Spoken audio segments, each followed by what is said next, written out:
When Everything Feels Important, Part 6 of the Movement Series from the Mechanics of Cognition. Some days feel strangely heavy, not because anything terrible happened, not because you're avoiding your responsibilities. In fact, the opposite is often true. You care about all of them. The estimate needs to be written, the customer needs a call back, the invoices need attention, the project needs planning, the house needs something, the family needs something. Everything seems important. And somehow, movement slows down. You check one thing, then another. You start making a list. You reorganize. You answer a message. You think about what should happen next. The day fills up. Very little actually moves. At first, this seems backwards. If something matters, shouldn't it be easier to do? If many things matter, shouldn't movement increase? Yet most people have experienced the opposite. The more important everything becomes, the harder it can be to start anywhere. The usual explanations don't fully account for it. People blame a lack of discipline, or focus, or time management.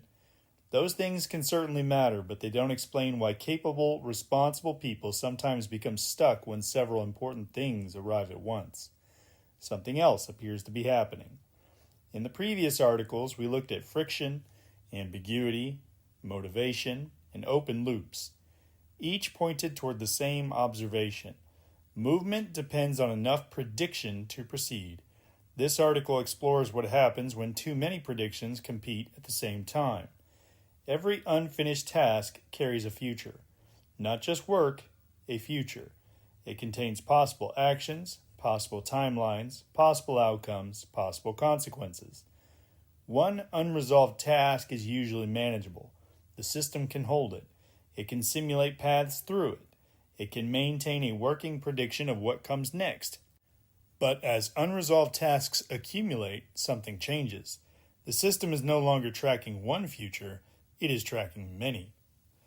This first or that first? What happens if this waits? What happens if that waits?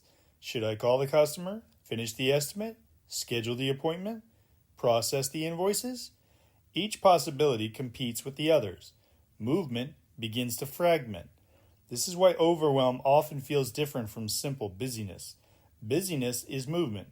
Overwhelm is stalled coordination. You can be busy all day and feel fine. You can have only 3 important tasks and feel completely stuck. The difference is often prediction. When the system can clearly see where things fit, movement remains possible. When the relationships between tasks become unclear, prediction becomes expensive, and expensive prediction feels heavy. This helps explain a strange observation. 10 scheduled tasks can feel lighter than 3 unscheduled ones. The amount of work may be greater. The mental load may be lower. Why? Because the system no longer has to continuously evaluate competing possibilities. The trajectory already exists. The decision has already been made. A plan does not eliminate work. It eliminates uncertainty about sequence. That matters. When everything feels important, priority itself begins to collapse. The problem isn't that nothing matters. The problem is that too many things matter simultaneously. The system struggles to establish a stable prediction about what moves first, and without a clear first move, coordination begins to slow. This is one reason planning often feels calming, not because plans guarantee success. Most plans change. Most plans require adjustment. But a plan reduces the number of futures the system must actively maintain.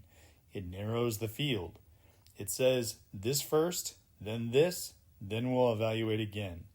Prediction stabilizes, coordination improves, load drops. The relief people feel after making a plan is often misunderstood. Nothing objective has changed. The work is still there. The deadlines remain. The phone calls still need to be made. And yet the pressure often decreases immediately. Why? Because the system now has a trajectory and no longer has to solve every possibility at once. This points toward a broader principle.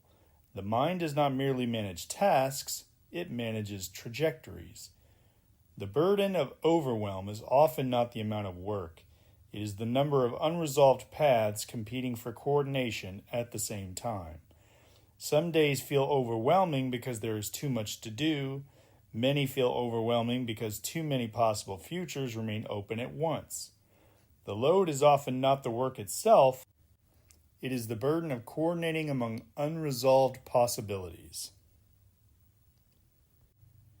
The Mercer Journal is an independent reader-supported platform.